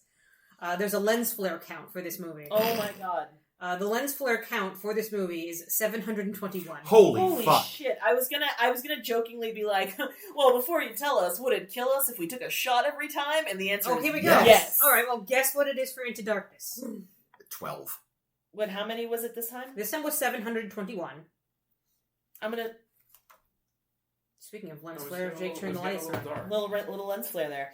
I'm gonna say 1135. I'm saying we're 12. 336. It's 826, so it went up a bit. Now guess what it is in The Force Awakens? 1 million. I didn't realize there They were any literally in The lost Force count. Awakens. I don't know. 7. What? Because I guess in Into Darkness, when they were reviewing shit, JJ's wife took him aside and said, "Look what you did to that scene. Look what you did." And like rubbed his nose, but bad dog bad. You can't see a fucking thing that's happening on the screen at any time. No, And he was like, I like his okay. wife. Well, there's so many. I noticed there's like scenes where characters' faces are just completely obscured by lens flare. Yeah. See, I thought it was lower in the second because I know at some point he did an interview where he admitted he fucked up with the lens flares, but clearly he didn't It's realize Into Darkness it. that's going to be worse. Because I think his justification had been, his idea apparently was that just like, there was just... The future's so bright I gotta wear shades? something like that. Like they just all this... And he admitted it was a terrible idea. Oh, but very good, Ames. yeah, it was like, it was a very conscious choice he made. So I mean, at least I guess you could say he made a choice, which is more than some directors do. Strong and wrong, as our friend Lindsay would say. Yeah, I'll give you that. I guess I will take strong and wrong over, I don't know, Over Clint Eastwood. standing for nothing and falling for anything. Yeah. Another aesthetic issue I have with this movie is why does so much of this interior of the starship look like a fucking factory? Because it is. Oh, but Well, the engineering room? It's a Budweiser plant. Yeah, well, not just the What? engineering. Fucking literally. Well, there's yeah, a brewery. that's why Wow, everything looks I like hate it. giant tanks because Yeah, they're like that's brewing why. tanks. That's why it looks like the Enterprise is powered by a washing machine. The whole It makes no engineering section, sense. the shuttle bay area. This also explains why they were like, we'll take 4 Budweisers. Yes. Yeah, the whole everything I guess in the secondary hull Yeah. looks like shit. Yeah. It doesn't look Star Trek at all. It looks. It clashes with like when you see like the bridge looks like an Yeah. Apple store. Yeah. And it's like, how are these two things on the same ship? It looks like space mutiny. Mm-hmm. Yeah. It like does. I get that you want to have like maybe like the bridge and the very public areas are very clean and tidy. So, but yeah, maybe the engineering section is going to be a little like grottier. But the contrast is too Yeah, fucking much. it's a factory from today. Yeah. Yeah, And they exactly. didn't do much to hide it. And kind of segueing from that to the fucking slapstick shit in this movie was Like really- the hand? the hand, Yeah. the tongue. Oh, I love Num Tongue. That's like one of my favorite lines. I was so stuck in the excited. water pipe. Dude, he would have died. Yeah. was Oh, in yeah, there he for a was long under the- he time. was- Yeah, he Plus, beat how some strong was the somewhere. pressure? I don't How know. strong was the pressure? He was in there for a while. He was banging around for a while before the whole fucking run. Like, there's no way. Yeah, So if- when Or you- at the very least, there's no way that he was like, oh, I'm a bit trippy, but I'm alright jumping. No fucking way, bro. Yeah, if you beam somewhere expecting there to be air, the first thing he would have done is gotten a lung full Take of a water. deep Yeah. breath. Right, that's the thing. I would assume that when you That's beam, horrifying. like your body displaces whatever was in the spot first. Like I'm getting like, So you think maybe he brought a little air with him, but that was it? but I don't think that the He didn't hold his breath. yeah, I for don't think sure. he held his breath. Maybe that's part of the training. Maybe in case it goes wrong, holds his breath. It's like, look, always hold your breath until you're certain you didn't get beamed into a pool. Yeah. Maybe no. I would just say like, hold your breath. Hopefully it'll work because we've seen the motion picture. Oh no, not yet. I mean, that is a good question though. Like Sorry, Chris. when you beam, when you transport, what does happen to the air or whatever is in the place where you beam to? Do you just displace it? Well, Does it? we saw in Enterprise that guy got embedded with rocks. Well, right, but that was because he was. That wasn't the stuff in at the destination. That was stuff at the source of the transport that moved. That partway through being beamed out, came into the spot where he was, so that when he was reassembled, Yeah. it was embedded in him. Huh. But I'm wondering, like, so like if you beam into just the transporter room under normal circumstances, there's obviously air Right. Yeah. in the spot where you beam to. Someone's floating fart. Yeah. Does that air just go away? Skies. Do you switch places Or that little with guys. the air? Does it like a Those could puff be of deadly. air disappear wherever you were? That's or does it just like X-Men? Bam. Maybe part of the program clears the immediate area first. Of farts. and does it just annihilate whatever was there? Yeah. It just goes. It goes into space. It goes into the replicator reserve. There we go. Turns into food. Subspace with Odo. God, so many people have been partially merged with farts. That's I right. didn't even know it. Yikes. Is that what happened in the motion? Well, let's assume that only the solid. Draw a deep breath before you transport so that you can scream if you get turned into a fucking monster. Yeah. I hate that scene. I know, I'm sorry. It's okay. I don't like it either. I'm trying to, ugh. But you have no mouth, so Yeah. good luck. Thanks for the transporter accident. Yeah. So anyway, the slapstick shit. Yeah. I didn't think it was. I still love necessary. Numb Tongue. I don't care. I think, honestly, you could have cut the Scotty thing, not just because, like, it was like, we don't have time for this. There's already so much action. Yes, that was just like, we have to punch Pine some more and choke him. But surely that was because they were trying to show how. Well, actually, no. Didn't Spock enter those coordinates? Why did he fuck it up? I was gonna say, surely this is showing how they're still like young and inexperienced. But Spock is old and very experienced. Considering you were firing a bullet at a smaller bullet while blindfolded and whatever, And there's a bigger fish or something. like the fact that neither of them was in space is fucking impressive. Also, on Spock's Enterprise, that fucking washing machine wasn't there. True. True. We didn't need funding from Budweiser to make Star Trek in my day. Like, where's the warp core? Fucking what? Well, Washing machines now. even TOS, they didn't really have the core as we think of it now. No. That started with the movies. I would say, as far as redesigns go, I know. it's not as drastic if you just look at TOS. I Because thought- in just TOS, it was just sort of a big-ass room, and then there was, with, that interesting something went thing. off into the distance. So there's one room that we see in this film. It's when he has Numb Tongue. Yeah. And he's going to find Uhura to ask her about. Oh, and they also like a call center? Yeah. He goes to that call center, but if you Why notice is there a that call room, center? that room is full of Tanks. large metal tanks. So the women have something to do. And like I thought that set would have been more fitting for engineering. 'Cause Yeah. it's like it kind of reminds me a little bit of the pipe organ. Yeah, from the in engineering TOS, set. yeah. Like that room had like echoes of like the TOS engineering, but it wasn't engineering. It was just a. Well, again, I think in this really, like, I know we don't know exactly how much say he would have had over the script, but we know as the director he has, like, total say over looks. Yeah. And this is all JJ. And I'm sure to a certain extent budget. It was like, look, we'd rather you just use this factory and repurpose it than build a whole set. Fine, whatever. But, like, JJ, again, loves Star Wars. Right. And in Star Wars, engine rooms are just masses of twisted metal because George didn't give a fuck, which is And fine. don't forget the bottomless pits. Yes, There's and always bottomless a pits. bottomless pit. Like, George didn't care about that, and that's fine. I'm not blaming. His thing was just, it was space because that was just, it didn't matter. There wasn't any pretense to science where Star Trek occasionally pays lip service. So JJ is coming from the world of Star Wars engine rooms, which are just masses of stuff, and he doesn't care. And at least one person should be like, can we at least see a dilithium chamber? No. Yeah. No, I wonder if that wasn't engineering and it literally was like the ship's laundry. I mean, there's a lot of uniforms to wash, you know? You're going to need a big industrial that was washing Scotty's machine. original job. I do like the idea that there are actually a bunch of comms people somewhere. Yeah. Who are always listening to things. Yeah, there's probably a lot of chatter happening, and asking one person to oversee all of that would be fucking impossible. But it is weird, again, that they're in a room full of tanks. Yeah. Should have beamed into cetacean ops. Although I did like when they're beaming from Enterprise to the Narada, and I think Scotty says, "All right, I'll be beaming you to a fucking cargo bay." If there's any logic to its design, yeah, I'm beaming you to, there's going to be nobody in sight, and they beam into the middle of their fucking engineering bay full of people. But they have sensors; they could see that there were a ton of people. They've just mastered this teleporting and warp thing. Okay. And again, if the whole thing had been my idea of, like, they've modified this ship over the past 25 years, then you could explain why the interior is a bizarre mess. Yeah. It's not a mining ship anymore. I wish we'd seen that. That's a good point. But it had started a bizarre mess. Like, I get it. My boys, the Romulans, are crazy.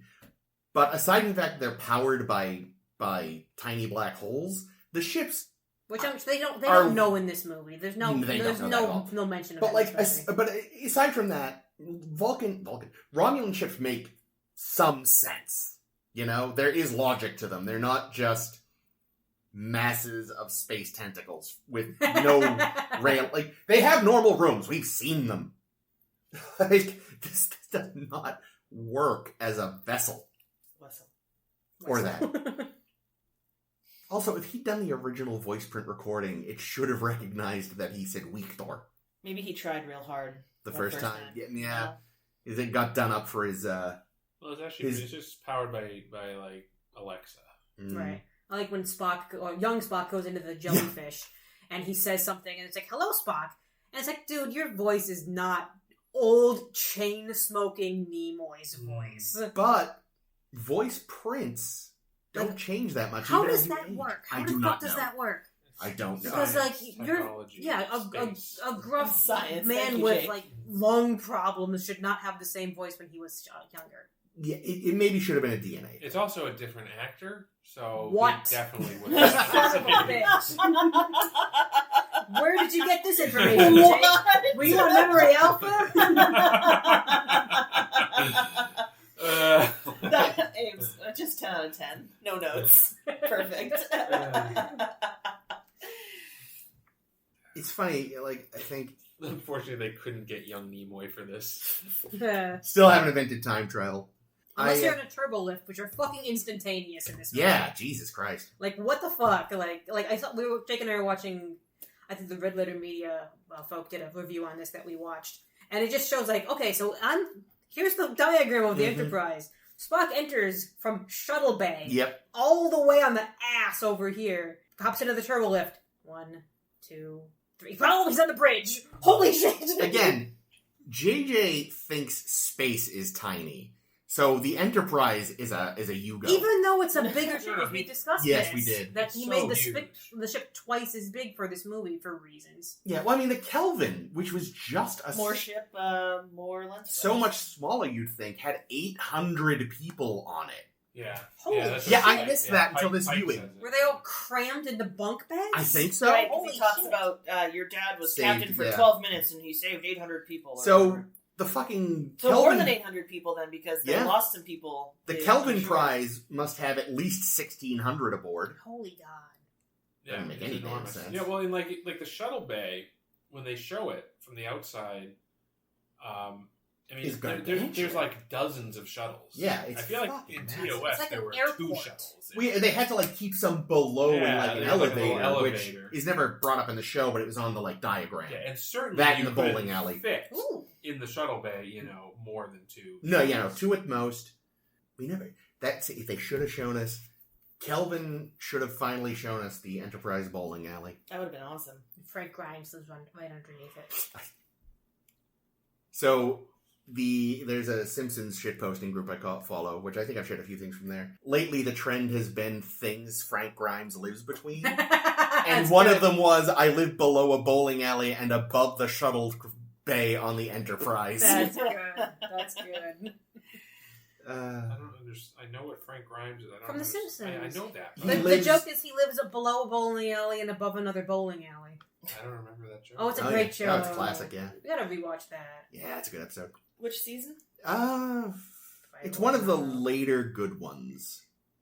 I just remember how like I was like, nope, we're gonna watch all of it. And then we got to season 12, and I was like, you know what? I think I've had enough. Yep, right around where I said it was gonna shit out it. Yep, you were right. You were right. I never doubt Chris when he tells you The Simpsons is gonna shit out. Well, I mean, here's the thing. I thought Enterprise had merit, so always question my taste.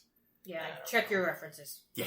Watch a full fucking series of Enterprise. So you have to be like, Chris, no, bad. So here's a question. Good. I think we can all say, or I mean, I can only speak for myself, but it sounds like I'm getting this from other folks. That, like, this is an enjoyable movie. This is not... It's got problems, but it's entertaining. Yeah. It did what it set out to do, which was to spark interest in Star Trek again, so I give him credit for that. See, but I'm so sad because, like, I feel like I owe you an apology because I feel like when we first were doing this, I was like, no, man, Star Trek 2009 is fucking awesome. And you were like, eh.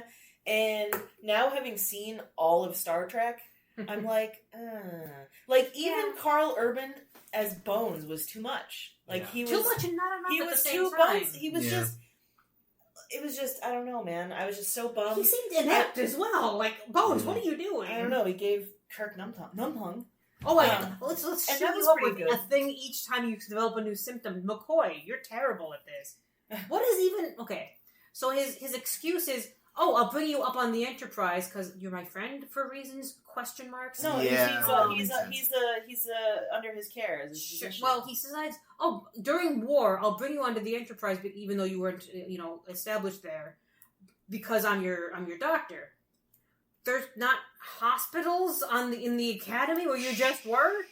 I don't understand how the ship has a better like it's med his bay. prerogative the, to...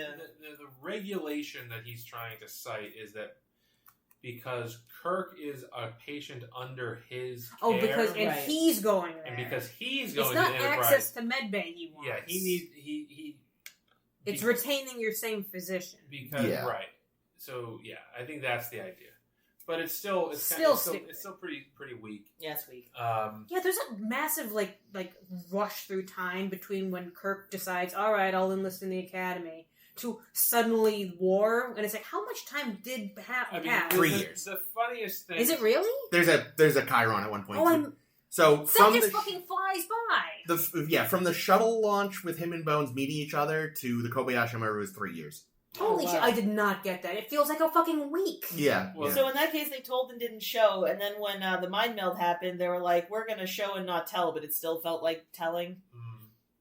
I wish they had spent more time in those 3 years, or at least it wasn't. But then it's a whole other movie. I know. Then it's just Yeah. the Academy years movie. I have to say though, which they've been pitching for years. the war were declared bit, where like they're literally at Kirk's trial for whatever, and then like literally the guy's like, "Oh, we just got word that there's a war. Everyone report to war duty now." It's like, what? JJ doesn't understand Starfleet. He doesn't understand human beings or Or how that. anything works. It's like, okay, we need to get to this point. We need to get from point A to point B. Point A is Kirk's trial for cheating. Being a very naughty boy. And point B is Making Spock unhappy. everyone needs to get onto the Enterprise to start the plot. I mean, they even could have just done what Star Trek II did, which was the ship is just full of trainees on a training mission, but then a big thing happens and oh fuck. I don't know if... I give Orsi and Kurtzman credit because they at least knew some Star Trek. I Yeah. don't think... Abrams has said before, like, he was not a Yeah. Star Trek fan. Like, Yes. there's a great clip of him on Daily The Show. Daily Show with Jon Stewart, where, he's talking about the movie or some shit. He says, well, I'm not much of a Star Trek fan, blah, blah, blah, blah, blah, blah, blah, blah, blah. And then Stewart cuts him off and says, I tuned out and stopped listening to you when you said you weren't a Star Trek fan. I'm like, yucky fucking yes, Jon Stewart! I love Jon Stewart. Here's my rewrite here. Yeah, my Yay, favorite! We just watched Wrath of Khan again. we maybe have the teaser, because then we see... The teaser is still We good. see how the teaser... Yeah, that We works. skip Baby Kirk and Baby Spock. Stupid, pointless. Baby Spock is maybe necessary. No. But keep going. But what about the Beastie Boys, Jake? Yeah, that's fair. We need that for 2 movies from now! But we just jumped to basically Kirk at the Academy. And Do we get the Pike seeing potential in him because I knew your father? No. Rah. Your tests are off the charts, even though we never show anything of Kirk actually being smart. I think it's just Kirk at the Academy, and he is, and like he's like big man on campus. Everyone, the women like him. We see The women want we him, see and the men want to be McCoy as like his buddy, and like they pal around. And McCoy being at Academy at the same time is it is not weird because fine. he is supposed to Goddamn be it. much older. Yeah, than Shatner. God damn it, every time. What's his name? Chris Kirk. Pine. Fuck me. Oh, Kirk. Can I- Yeah, it's preposterous. Can I actually ask a question Yes. about ages? Yeah. How old, I meant to ask this 2 hours ago, how old was Shatner at the time of playing Kirk as opposed to Chris Pine at the time of playing Okay, Kirk? someone do some math for me, because Shatner was born 1931. Mm-hmm. And so it was So he was 1967. 35. Okay, well there you go. And Chris Pine was born, where did I write it? 1980. And it's 2009. 29. So he's 29. So he's 6 years. Little Okay, younger. that's good. I was gonna say. I was thinking like, wow, because Kirk. I don't know if we've ever talked about this on the show, but like, I know Chris and I have talked many times about the fact that like, 25, 50 years ago looks a lot older than 25 today, etc. And I was thinking like, wow, Captain Kirk looks straight up fucking middle aged in the original. Wouldn't it be wild if they were the same? They're But pretty close. Well, though. 6 years. I makes a don't big think difference. Chris Pine looks all that different in age from early Shatner TOS. I don't think he looks younger or older. I think he looks. Well, it's because they keep punching him in the face in the show. In this movie, Shatner so- was always under the soft lighting they put True. the women under. Yeah, well, and they made it a big point in TOS that Kirk is like, the youngest captain. Yeah. Or whatever. Like, that was a point that he was a young guy for the position he had. Anyway, so Pine is at the academy, and maybe Bones would be there too, and we just explain it away as like he's, an older man who... He joined late. Well, yeah, again, he was a physician. Rodney Dangerfield. Well, he was a physician. I mean, but in reality, he would have to have gone to med school before he went to the academy anyway. Yeah. But he eventually goes to med school, has a career, and then, really does... Because that was, again, always kind of thing, like, his marriage falls apart, and for some reason he decides I'm going to run to space. Yeah. So that could still... Which he fucking hates. Why? I know. I love how they turned out his transporter phobia into suddenly shuttle phobia. Just space phobia. Yeah, he That doesn't like was space. stupid. I disagree. Everyone should be afraid of space. Oh, they Oh, should yeah. be, but he wasn't. He just didn't like transporters, which, again, totally understandable. Yeah, no, nobody should like those either. No. Anyway, go on, Jake. So Kirk cheats on the Kobayashi Maru, but everyone is impressed with it and thinks like, oh my god, he doesn't do it with the fucking apple. Yeah, no. He You know cheats- what's hilarious? I'm sorry to cut you off, but I have to tell this story because otherwise it'll never come up again. Do it. J.J. Abrams swears up and down that the apple thing was unintentional because, he wouldn't have known from Wrath of Khan that Shatner eats an apple when describing the Kobayashi. Pike Maru. just shows up with he's still nibbling at from craft services, and they're like, well, I guess we're going. Yay. He's like, yeah, all right, shoot the Romulan. Yeah, it's a direct reference. It's okay. He whatever. says it and snots. Here's the thing, Abrams didn't know, but He's just- somebody did. Yeah, Perhaps. somebody Pine. knew to give Pine an apple. I'm Like hoping Pine it was has that. Chris Pine. Yeah, maybe he's just like... That would Uh, be great. It It was great if he was eating a pine cone. So, no. That's Pine fine, too. apple. And actually, the word for pine cone in German is something like some kind of apple thing. Honestly, There you go. It's- I wish I- Pineapple. Yeah, pineapple. I wish I could remember because that would make this story Oh, more. we should have been eating a pineapple. That's even You better. just said that. Anyway, tell your rewrite. Kobayashi Maru, Oh no yeah, apple. sorry, dude. Jesus. So he cheats on the Kobayashi Maru, but everyone's impressed by it, and they give him the commendation for original thinking. This Direct to Captain. But there's one person who's really not down with this, and that's Kirk's rival, Cupcake? Spock, Oh, that guy. who's like the hard-assed Vulcan who's like no one really likes, and Kirk doesn't like him because he's such a hard-ass. Does And, Aurora like and him? he's always ratting him out for things, and he's just a square. He's just a square. Is he still banging Uhura, though? Doesn't matter. Do you really Oh. think that it was made? Sorry, wait. You're rewriting. Go ahead. So then this movie happens because we've all been assigned to this training vessel, the Enterprise, not the fucking starship, flagship, whatever. It's just a training vessel. It's like the Valiant. Pike's gonna be the captain. Kirk assumes that he's gonna be first officer because Presumptuous little. I'm turd. Kirk. Obviously, I'm the big man on campus. Did you see what I did with that Kobayashi Maru? But no, Eat that apple. See what I did with that green lady? Oofda. Pike gives it to Spock instead. Hot. Oh, I was gonna say, okay. I like that. And then and we're on the show, and like Kirk's all sour about it. And he's bitching to Bones, like, well, how could fucking Pike do this to me? I could kick that guy's Fucking ass. Spock's a piece of shit, and then he realizes later this was all like a lesson, and Pike actually did see Kirk as being command material or whatever. But anyway, war be declared. He knew he had to be taught fear since the Kobayashi Maru didn't do its job. Yeah, war been declared on the actual Fear, ship. right. Like it's not like a mobilization thing. It's like, oh, we're going to oh shit, there's some shit going down at Vulcan. We should check it out. Anyway, that's how I'd redo it. That works. I like it. Yeah, the fear thing kind of bothers me in the Kobayashi Maru thing. That's also not the fucking Yeah, it's not point of the the point. Exactly, Kobayashi Maru. yeah. It's like Spock doesn't know what test he's building. It of a also sudden. doesn't actually have any payoff. What do you mean? Like, there's no, like the whole reason they bring up the Kobayashi Maru in Wrath of Khan is because, like, Kirk's never actually faced a no-win scenario, and now he's facing one with Spock dying. Ignore that it's undone by the I was next gonna film. say, don't worry, that was a win scenario because he'll But be back. at the time, you know, this is just like, you have to learn fear, and that never comes back. Well, it's also That's a fucking good point. it's also fucking stupid Mhm. because in Star Trek 2, when they did the Kobayashi Maru, it was in the simulator, and it kind of made it look like a starship, you know, like it, if you were an idiot, you could imagine you were in the starship. If you were really into the role play. You were an idiot. In this one, it's still in the simulator, and it kind of looks like the bridge of a starship, but there's giant windows overlooking at it with people watching you. Well, maybe when you're in the simulation, they're like holographed over with panels. My point is, you know it's a fucking simulation. True. There's not going to be any fear element. No, that's true. Like, why is he?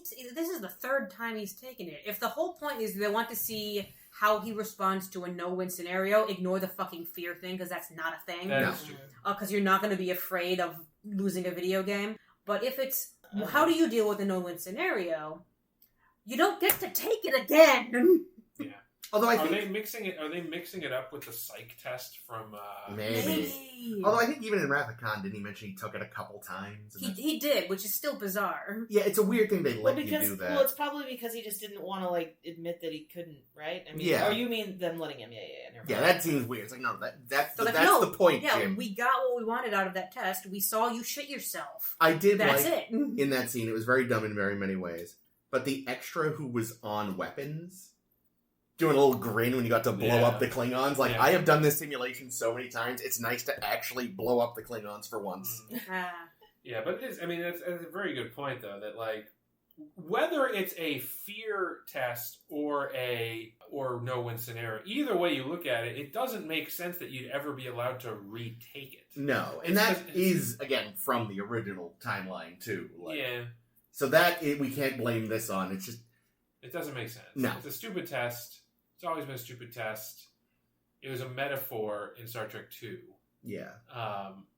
And now it's just, oh, well, they bring it up in Star Trek 2, so we got to show it here. It's the one thing they show Kirk being semi-smart, because otherwise we've been told by Pike, oh yeah, your tests are off the scale, but it's the one thing that they kind of do a little showing, like, yeah, Kirk is smart, but this isn't smart, this is cheating. I kind of wish that they had, and maybe they didn't do it for time, and it would have been kind of stupid, but if they had shown him, like, manipulating that girl into sabotaging the like they kind of intended to it? Yeah, I don't know if like, oh, here's my love letter to you, you know, watch it tomorrow, blah blah blah.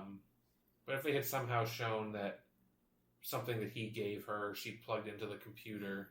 Let's make it less gross. Let's have it be not a girl he's fucking, but his friend Foil Eyes. Foil Eyes. Oh, Mitchell. Gary Mitchell. Yeah. He gets his little buddy Gary Mitchell You're to saying do you it don't for think him. he was fucking Gary Mitchell? I don't want it to be someone he's fucking just because that's weird. He can be fucking Gary Mitchell all he wants, but not to make him reprogram stuff for him. All right, yeah, that's fair. What was that? Finnegan? Was that the guy? His rival? Yep. Why wasn't that Cupcake? I think that's who Greg Grunberg is in Beyond. He's Finnegan? I think so. Oh god. we'll Chippy, have my to see boy! Hi, tatty, this. tato! Oh, Greg Grunberg, you're not that good an actor. Well, luckily he decided to not have the accent. Yeah, What? Luckily. Yeah, speaking of Cupcake, like, God, the Pine Kirk starts off on such the wrong foot that I just don't like You know what it is? They got mixed up. Kirk isn't the guy that gets in bar fights. That's Picard. Yeah, Well, but this yeah. is different Kirk. This is Kirk without a good daddy. Yeah. And it shows because, like, you see Uhura go to the bar. She orders 1.5 million drinks. And, it's like, oh, that's a lot of drinks. And she's like, yes, because I'm buying drinks for a bunch of people I'm with. And never once does Kirk think, oh, she's with people, I should leave her alone. No, he's a fucking miscreant. Mm-hmm. And I just start off not liking him. You know, he's a creep. I don't care for him. You know what's interesting? I am pretty sure in Star Trek, now that I'm thinking about it, every single hero captain in Star Trek gets into a bar fight. The Janeway? Except for Kirk. Well, it's a stretch. It's a stretch for Janeway because I'm going to put it in Playing rings. No, when Playing rings, right? in Killing Game, she owns a bar and there's a fight in the bar. That's a stretch. It is a stretch, but Sisko knocks out Q in the bar. Yeah. Picard, obviously, in Tapestry, Yep, gets a stake through the heart. Oh, Archer. Archer gets first into a fight. In First Flight, he gets into a fight with JG. And AG. Whatever. JJ. JJ. And it's and yes, it is a fucking stretch, but I'm going to say that Janeway gets into a fight in the bar. Janeway has definitely gotten into a bar fight at some point. Oh, for sure. We just didn't see it. I think she probably beat the ever-living shit out of Neelix once for not bringing her coffee in time.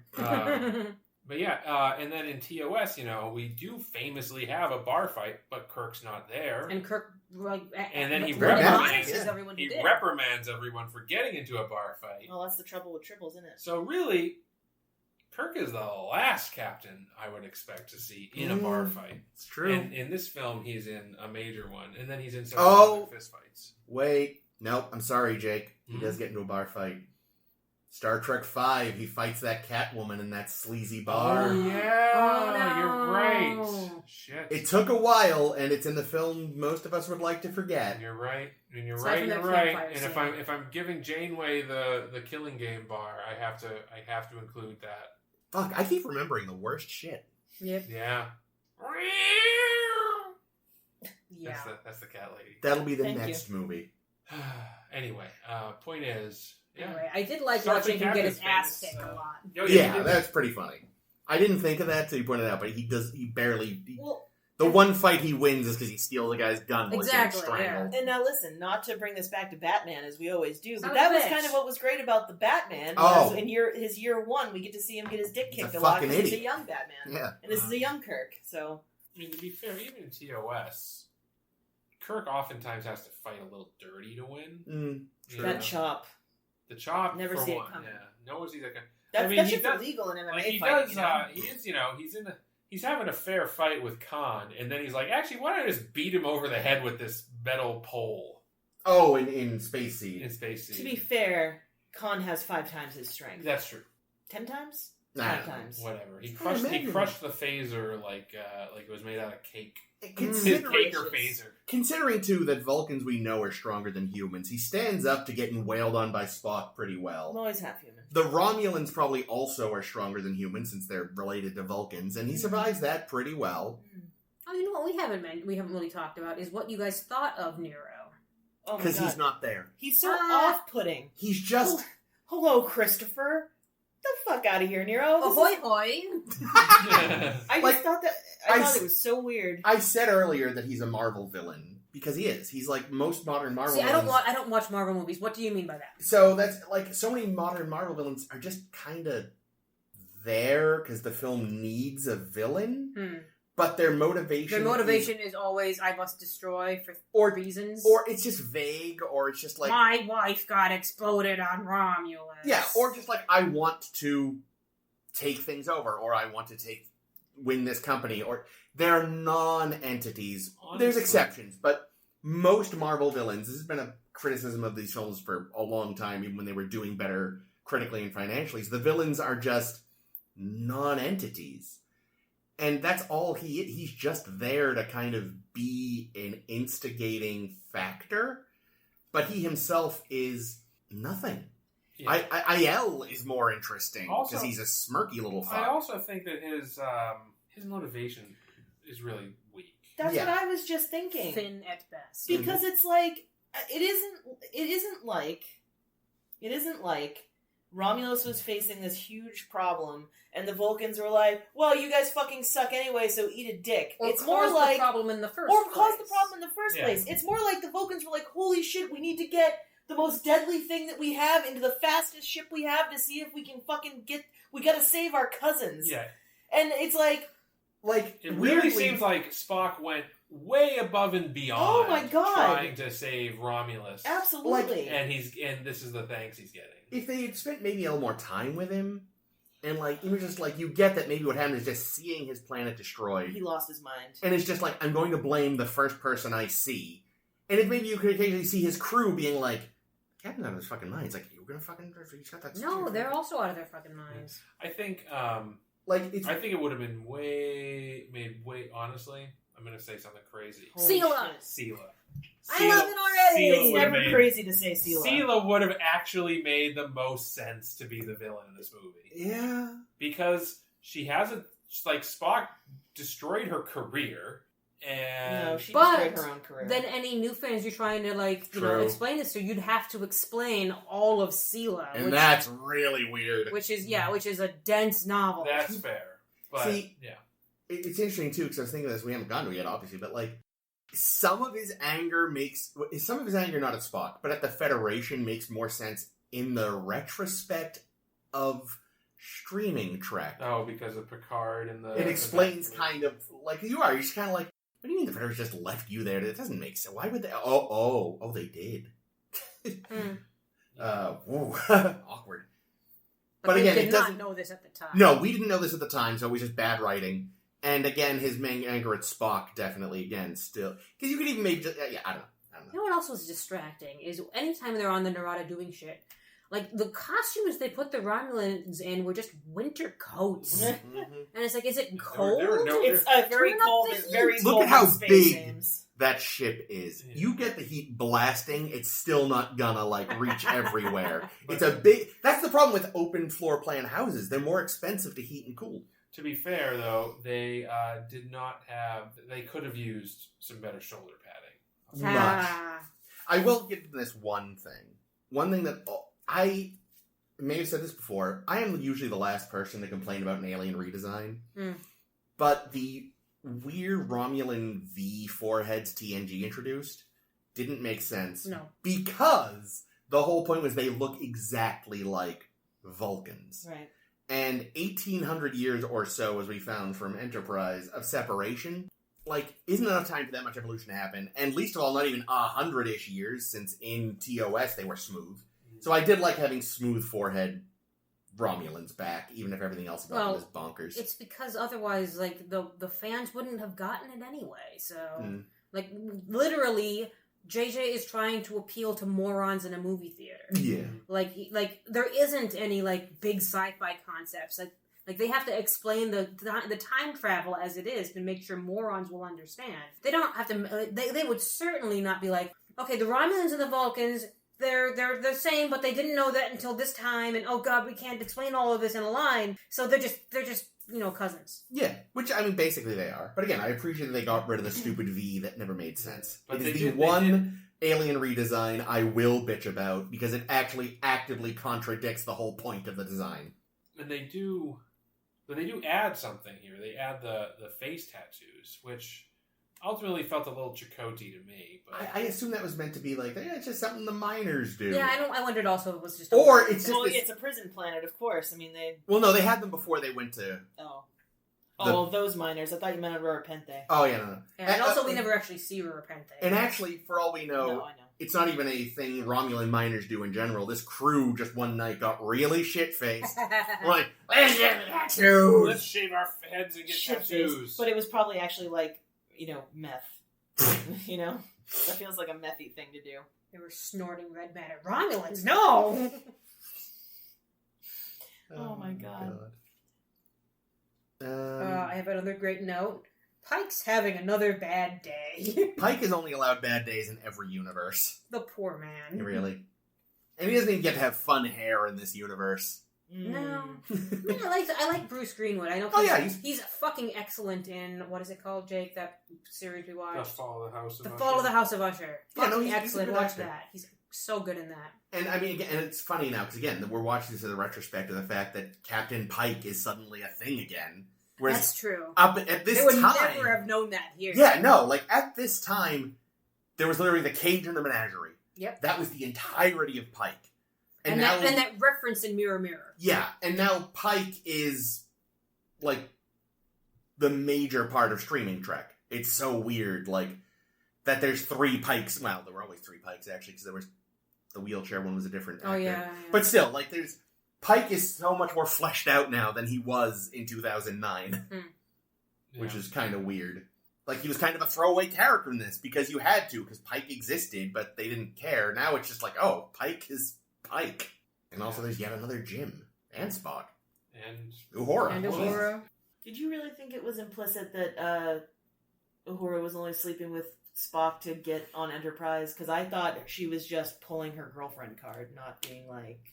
I don't know. I mean, either way, it's not. Either way, it's gross. I don't know. It seems. I mean, she would have died on the ferry. I don't think because I do think she cares about him. Like when they have that scene in the elevator. Oh, I hate that scene. It's terrible, but it's the one where she's like mauling his face right after his mom dies. Like, and she's like, "What do you need?" I get that they hadn't established at that point that they were together, but that's not what you do when you're. Well, I thought they did establish because when she's arguing her way onto the Enterprise, she says to him, you know.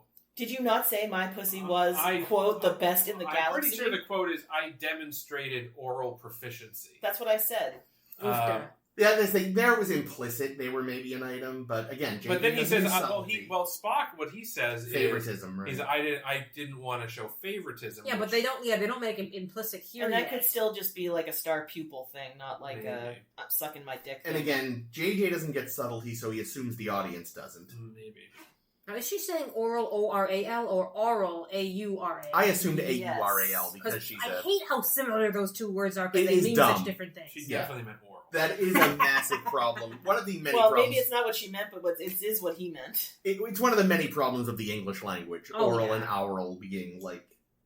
And it's not pronounced aural, I'm just making the point. Well, oral versus aural. Yeah, which is like, so fucking subtle. But Earl is how people say oil in the South, so who knows? And it's also a name. Earl. Anything else? I think that's enough for me. Yeah, so this was fine. Next week, I would argue, isn't. No, next week's going to be bad. Open mind. Going with the open mind. Here's the thing. I will, because I have not seen this movie in full, beginning to end, since I saw it in theaters.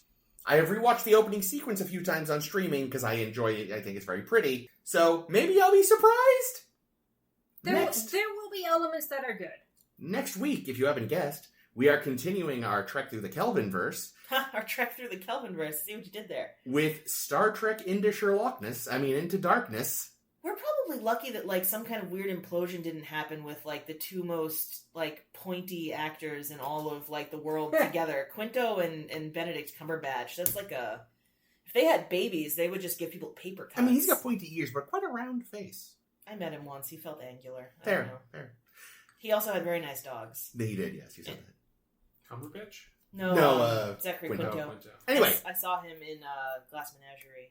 Oh, was he the Tom Menagerie. or the gentleman caller? No idea. But that's next week. Well, no, not the Menagerie. Star Trek Into Darkness. So join us then. Follow us on your favorite podcasting applications. SoundCloud is our home. We're also on Facebook and the Tumblr. Podtivity, not Blogtivity this. Yeah, we've talked a lot. We've talked enough today. No more talking. Ames is earned a break. So join us then. This has been Chair. This has been Ames. Fisting. Always Jake. Spock! Oh, I forgot about that.